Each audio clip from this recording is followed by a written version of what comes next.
A very good morning. You're watching the Breakfast News on Rajya Sabha television with me, Aishwarya Kapoor.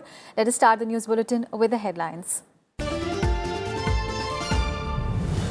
With 3 days left for campaigning to end in Madhya Pradesh, BJP and Congress to hold a slew of rallies in the state. Prime Minister, party chiefs to address multiple rallies. Election Commission satisfied with poll preparations in Telangana.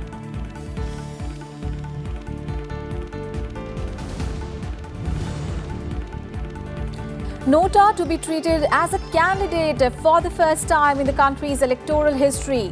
Option to be introduced in the Haryana municipal polls to be held on 16th of December. In another first, mayors of municipal corporations going to polls to be elected directly.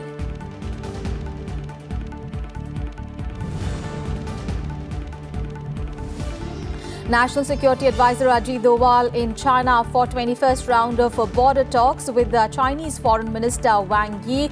Both sides to review progress and bilateral ties since Wuhan summit in April.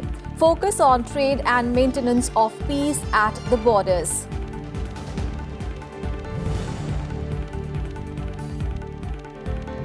Oil prices fall to their lowest in over a year.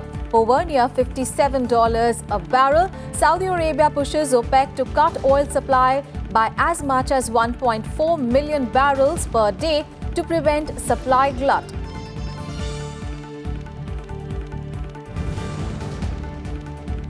And Mary Kom to play for gold in the summit clash of the 48-kilogram category at the Women's World Boxing Championship to take on a Ukrainian challenger in Delhi. Sonia Gandhi to play final in the 57 kg category.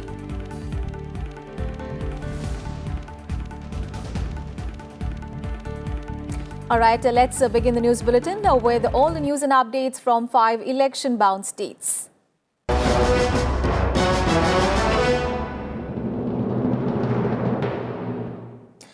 Well, 3 more days are left for campaigning to come to a close in Madhya Pradesh, and Prime Minister Narendra Modi will be in the state again today to campaign for the BJP. He will hold rallies in Mandsaur and in Kartarpur. The Prime Minister has been addressing a slew of rallies in the state that votes for its 230-seat assembly. The BJP government in the state, led by Shivraj Singh Chauhan, is looking to retain power.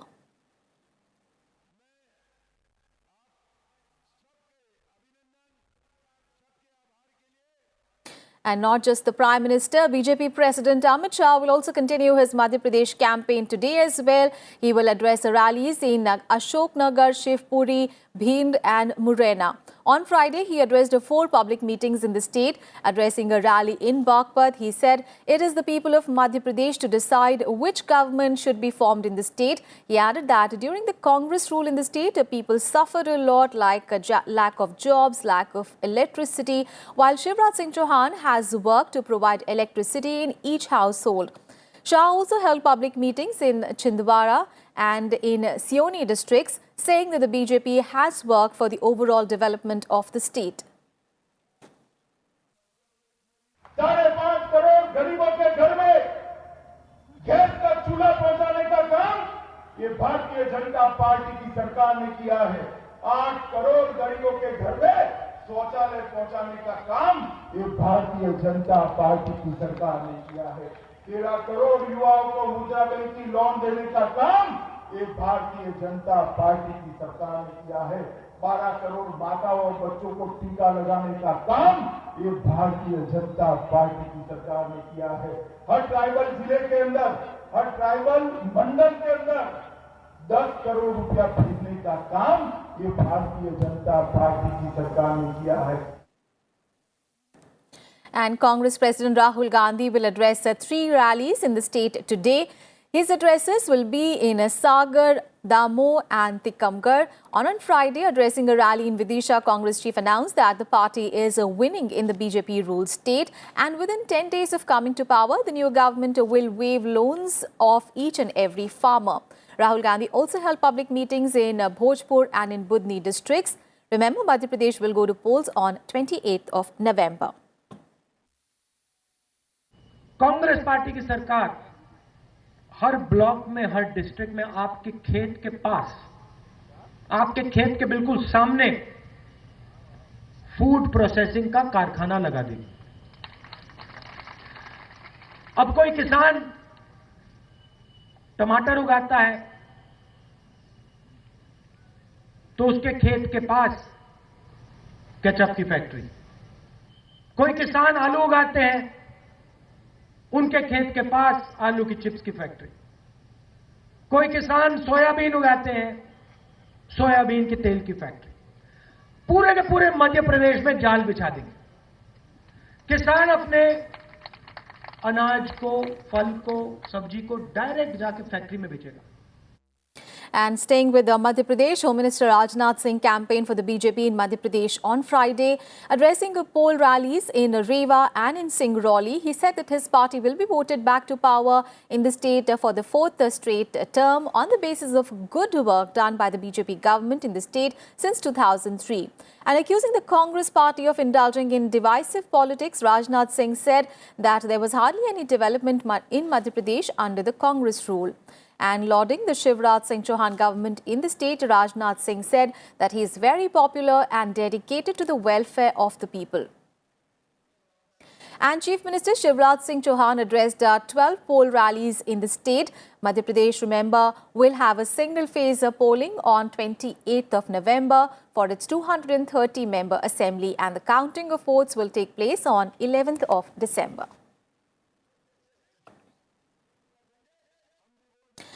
And let's move on to other poll-bound states. In Mizoram, Prime Minister Narendra Modi on Friday said that the BJP, if voted to power, will work for the inclusive development and present corruption-free governance in the state of Mizoram. Addressing a rally in Longlai, he asserted that his government is working for the development of connectivity of highways, railways, waterways and information way of the region. He added that the Northeast has moved past from the culture of strikes, guns and blockades, and that the citizens have already started experiencing it. Bharatiya Janata party सिर्फ और सिर्फ देश के विकास को ध्येय बनाकर के आगे बढ़ रही है। हमारा मंत्र है सबका साथ, सबका विकास। हमारा ये भी कमिटमेंट है कि मिजो समाज को संविधान में जो भी अधिकार मिले हैं उनकी हर कीमत पर रक्षा की जाएगी। The Prime Minister also attacked the Congress government in the state, saying that the country has understood the divide and rule policy of the Congress, and that is the reason the party is now just confined to 2 or 3 states. He further added that there is a huge potential of the state becoming power surplus, but the state government has not been working on that. Prime Minister also said that it is urgent that the current government be ousted. Our country has now understood this Congress formula of divide and rule. That is why the Congress party, which once governed most Indian states, is now restricted to just 2 or 3 states. Now, the people of Mizoram have a golden opportunity to rid themselves of this Congress culture.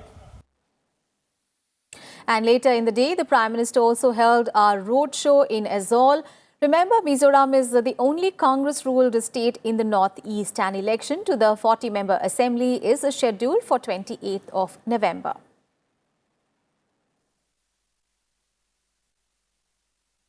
News from the south of the country, and UPA chairperson Sonia Gandhi on Friday lashed out at Telangana's TRS government, calling it neglected Dalits, tribals, minorities, women and students. Addressing an election rally in Medchal, she said that Chief Minister K. Chandrasekhar Rao only worked for himself and those close to him. Sonia Gandhi also said that the development that was expected following the creation of Telangana did not happen under Rao. She visited Telangana for the first time since the state's creation in June 2014. She also said that the Congress was committed to a special category status for Andhra Pradesh. Congress President Rahul Gandhi was also present at the rally. हमारी Congress party के साथियों ने तेलंगाना और समाज के हर एक वर्ग की भलाई के लिए योजनाओं और कार्यक्रमों के बारे में आपको बताया है, जिसका जिक्र हमारे घोषणा पत्र में विस्तार से किया गया है। चाहे किसानों के हित की हो, युवाओं के रोजगार से जुड़ी हो, बच्चों और महिलाओं के कल्याण की हो, या समाज के वंचित वर्गों के उत्थान की हो। Meanwhile, Election Commission has expressed dissatisfaction at election preparedness for the Telangana Assembly polls. There would be 32,796 polling stations, and all polling stations would have electronic voting machines and voter verifiable paper audit trail machines. The 119-member Assembly votes on 7th of December.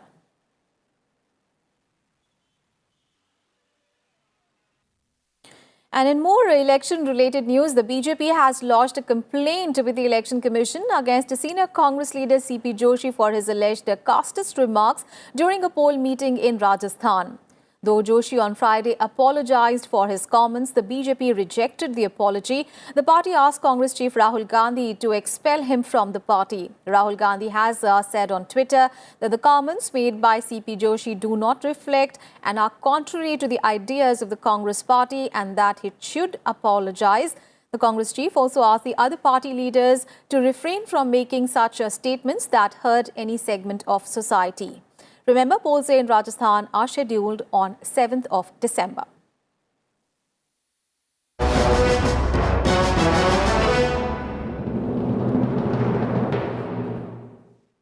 News from Jammu and Kashmir. The third phase of panchayat polls are being held in Jammu and Kashmir. 1,371 candidates are in the fray for 553 sarpanch halkas and 5,426 candidates for the 4,279 panch wards across the state for this phase. Polling is being held in 7 districts, each in Jammu Division and Kashmir Valley, and 2 districts of Ladakh. An estimated 71.1% of voters exercise their franchise in the second phase.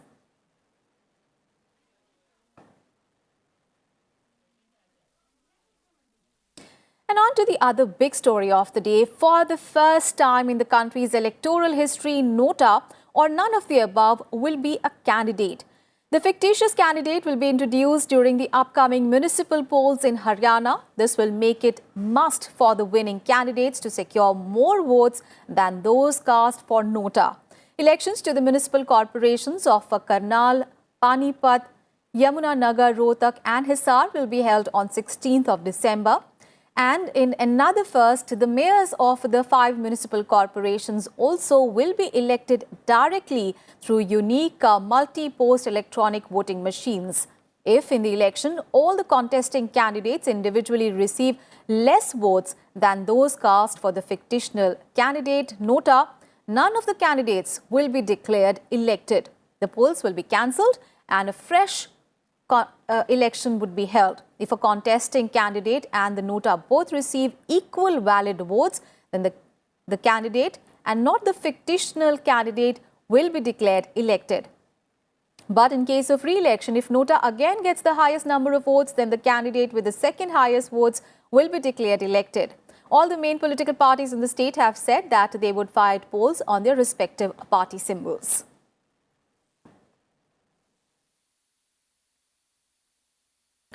And we'll slip into a very short break here. News and updates will continue on the other side as well. Stay tuned.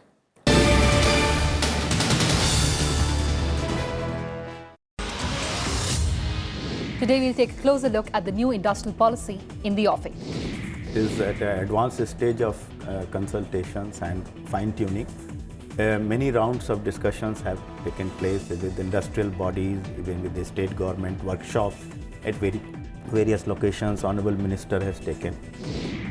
That this industrial policy will be changing the whole structure, the domain and the projection of Indian industry from domestic to international.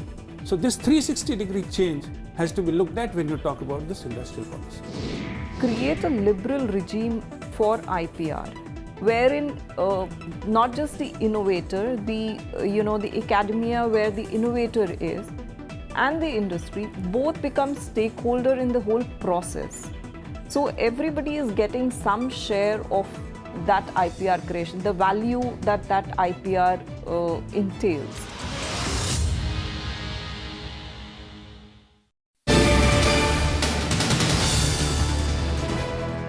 Thanks for staying with us.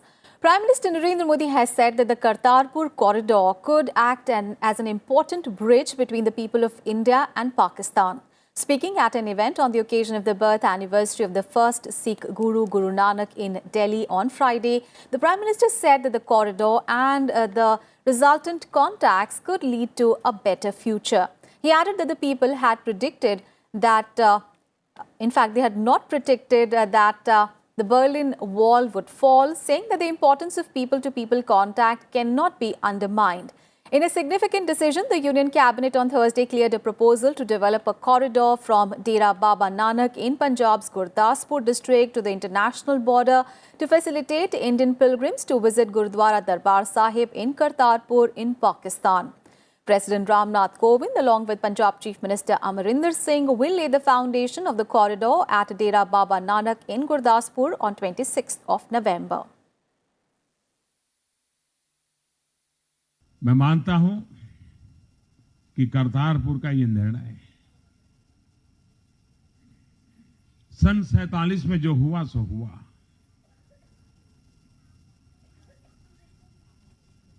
कुछ ऐसी बातें होती हैं जो शायद सरकारों, सेनाओं, उसके बीच जो होता होगा। उसके रास्ते कब निकलेंगे वो तो समय बताएगा, लेकिन जन जन का जुड़ाव, पीपल टू पीपल कांटेक्ट, उसकी एक ताकत होती है। किसने सोचा था कि बर्लिन की दीवार गिर सकती है?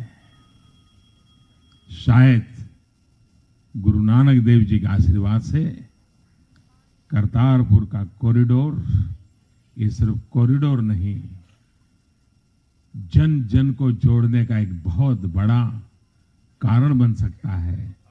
गुरुबाणी का एक एक शब्द उसमें हमें शक्ति दे सकता है। Prime Minister Narendra Modi will be delivering the 50th edition of his radio address Man Ki Baat this week.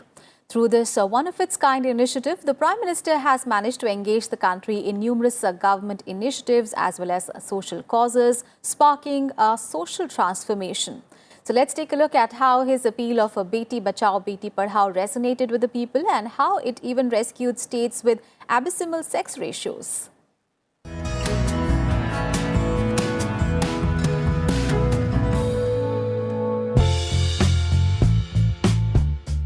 The public meeting in Panipat, where the Beti Bachao, Beti Padhao campaign was kick-started.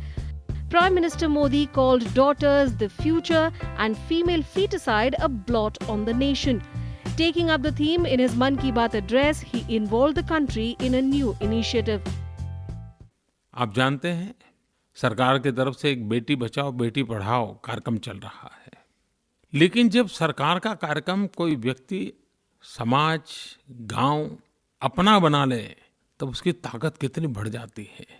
पिछले दिनों हरियाणा के बीबीपुर गांव के एक सरपंच श्रीमान सुनील जगलान जी, उन्होंने एक बहुत बड़ा मजेदार इनिशिएटिव लिया।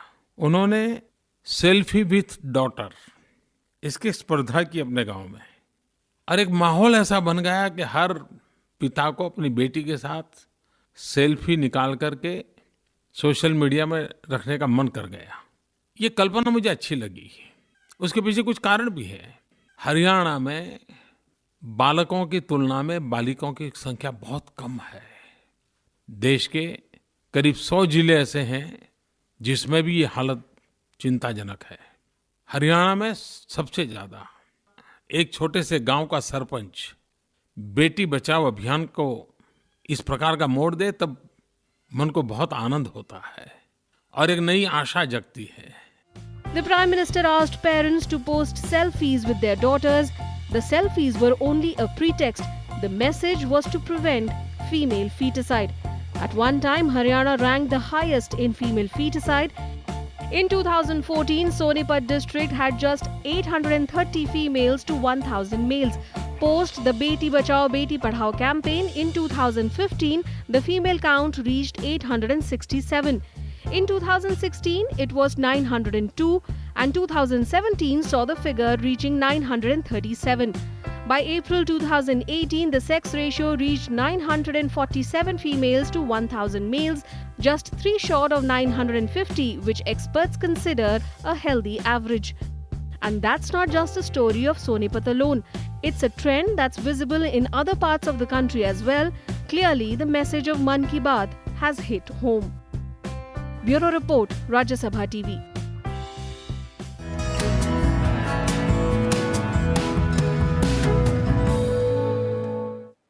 On to some other news, Vice President M. Venkaiah Naidu has said that a demographic advantage that India has would yield a complete dividends only if the youth are equipped with the required skills and attitude. He said that the youth represent the energy that drives India of the future. Speaking on the occasion of a World Youth Meet in Bengaluru on Friday, the Vice President said that their knowledge and imagination, competence and confidence, the agility and the adaptability would change the course of India's development. The Vice President also expressed hope that the youth of the country would also continue to aim high and strive hard, be rooted in the Indian ethics, but be willing to learn from the best in the world.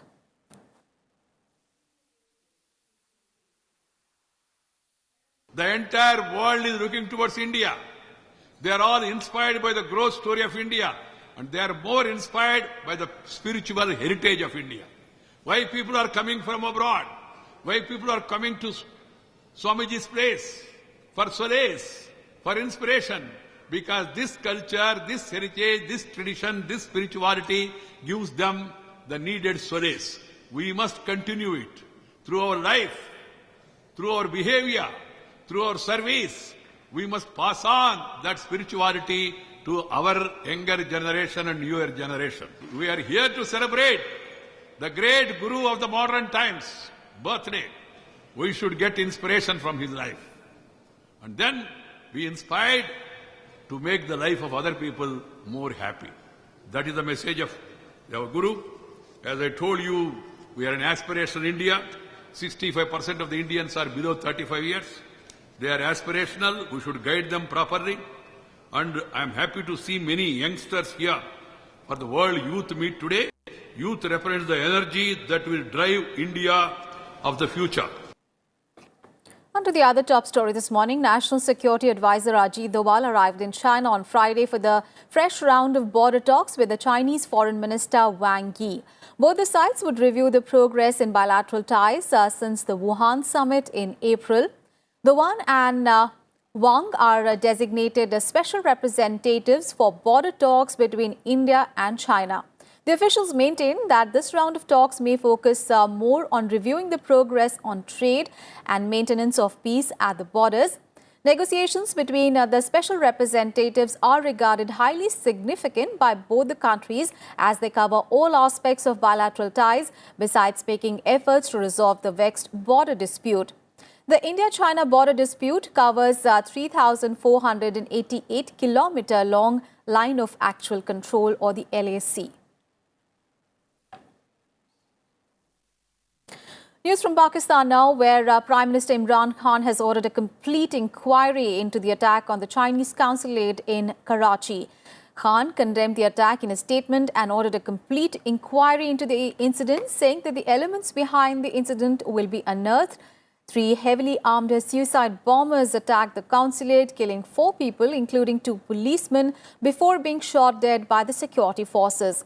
A separatist group opposing Chinese investment projects in western Pakistan, the Balochistan Liberation Army, has claimed responsibility for the attack.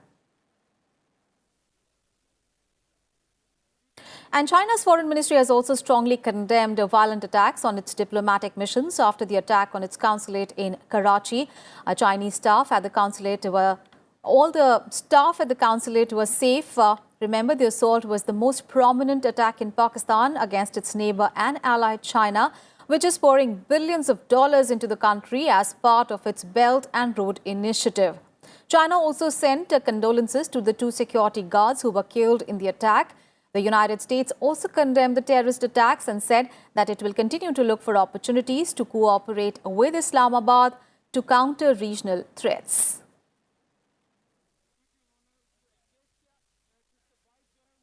And oil prices have slumped up to nearly 8% to the lowest in more than a year on Friday. Now, this is the 7th consecutive weekly loss amid the intensifying fears of a supply glut, even as major producers consider cutting output.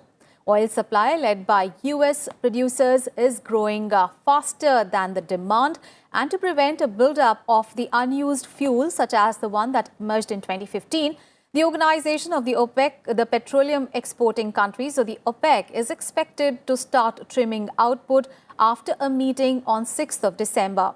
Stockpiles of gasoline have surged across Asia, with inventories in Singapore, the regional refining hub, rising to a 3-month high, while Japanese stockpiles also climbed last week. Inventories in the United States are about 7% higher than a year ago. Crude production has soared as well this year.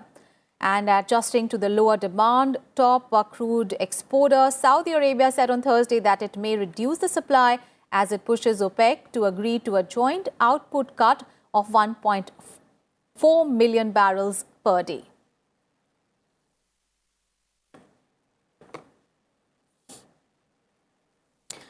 All the sporting action now. Unbeaten Sonia Gandhi stormed into the final of the Women's World Boxing Championships by outclassing her North Korean opponent on Friday. She became the second Indian pugilist after MC Mary Kom to enter the final of the boxing championship. Sonia defeated her North Korean opponent in a unanimous verdict 5-0 in the semi-final of the 57-kilogram category, assuring India of at least one more silver medal. Earlier, Mary Kom also assured India of at least a silver by entering the 48-kilogram final with a 5-0 win over North Korea's Kim Kyung-mi. And in the summit clash today, Mary Kom will take on Ukraine's Hanna Okota, while Sonia faces Ornella Gabriel Warner of Germany.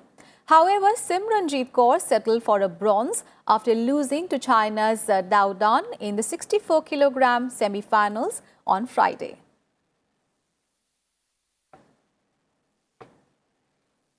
And with that, we wrap up this edition of Breakfast News. Thanks for watching. Have a great day ahead.